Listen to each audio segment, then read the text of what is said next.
Greetings, viewer.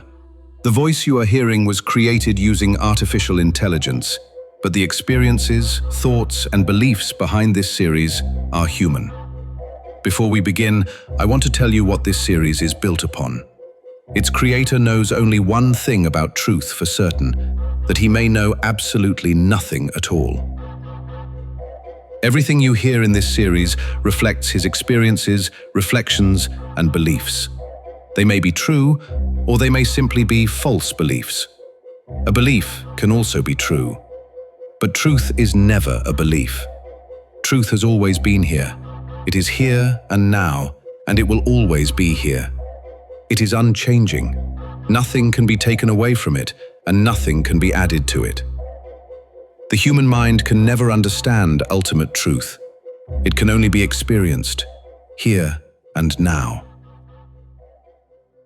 Behind this series is a Finnish man who began to explore his own mind and the world unfolding around him more deeply. In 2021, he went through several powerful spiritual experiences.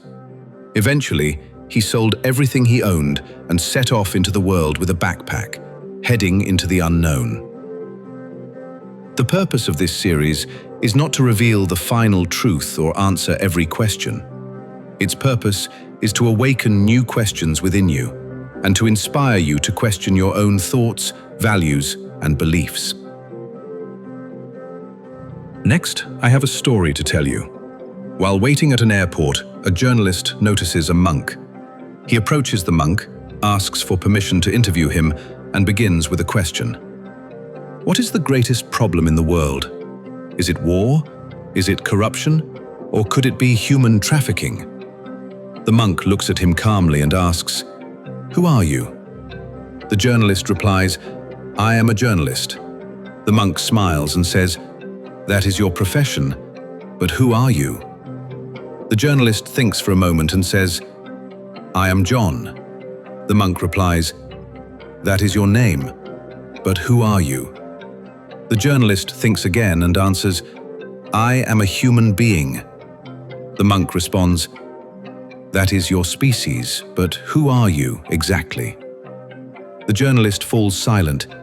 He searches for an answer but cannot find one. Finally, he says quietly, "I do not know." The monk looks at him gently and says, "That is the greatest problem in the world."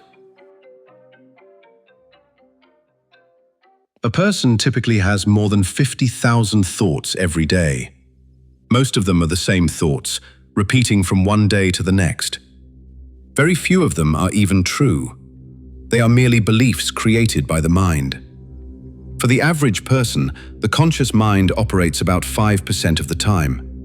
The subconscious mind operates the other 95%. The subconscious mind has been built by the outside world. Your parents helped build it.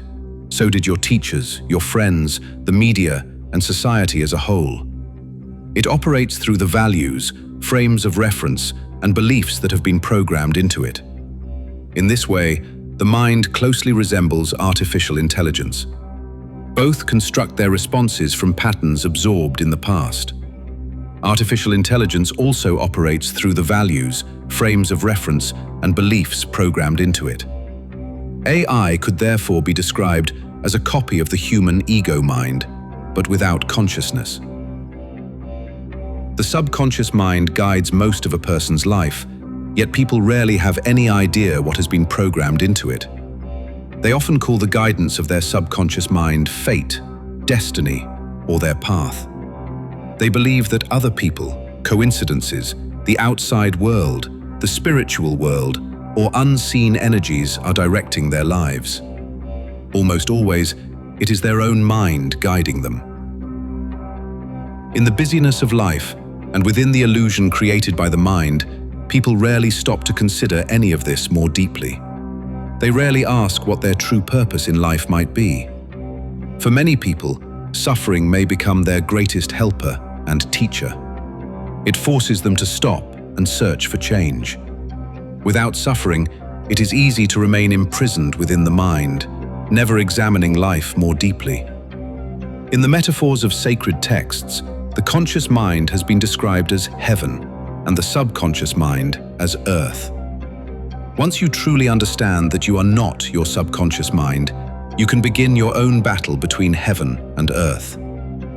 When you understand that you are not your mind, you can begin to observe it as if from the outside. You can simply watch. You can say to your mind, "I do not believe you. That is not true."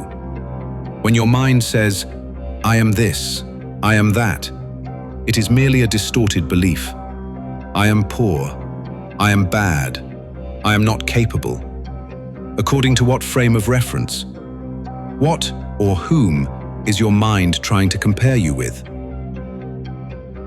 Every mind has its own frames of reference, built by the outside world. People also create shared agreements about those frames. These agreements are never the truth. They are merely agreements and frameworks created by the mind. I am. Could truth be found within those words? When Moses asks for God's name in the Old Testament, the answer he receives is, "I am." Human beings have been instructed not to misuse the name of God. In Hebrew, the verb to be is not normally used in sentences describing the present, so phrases such as "I am this" and "I am that" are not constructed in quite the same way as they are in our language.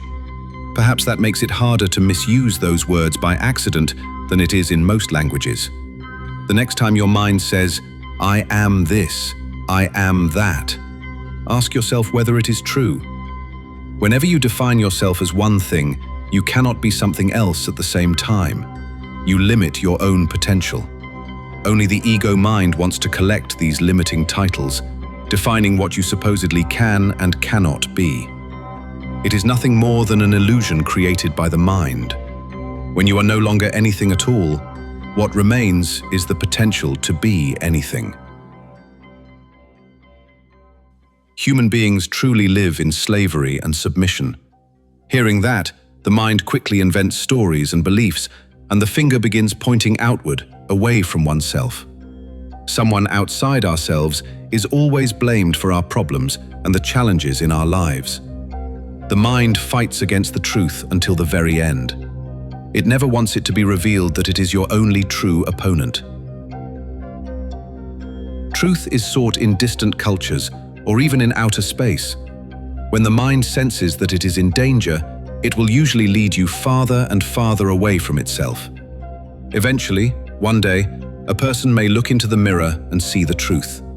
The truth has been closer than you imagined all along. If all of this sounded crazy to you, and your mind told you that of course you control it and know who you are, let us do a little test. Think about anything you want, but do not think about a pink elephant. Well, what did you just think about? You can try another simple test. Spend 1 minute without thinking or wanting anything. Do not attach yourself to anything. Simply be present in this moment. If you succeeded, you may have just become enlightened. If you failed, you can admit that you are a slave to your own mind, or continue living inside the illusion it creates. I am not going to ask you to subscribe to the channel or click the like button. You can consider those decisions for yourself, together with your own mind. You are, however, always welcome to watch future videos in this series, which will apparently continue to challenge the worldview your mind has constructed. Much love, and thank you for watching.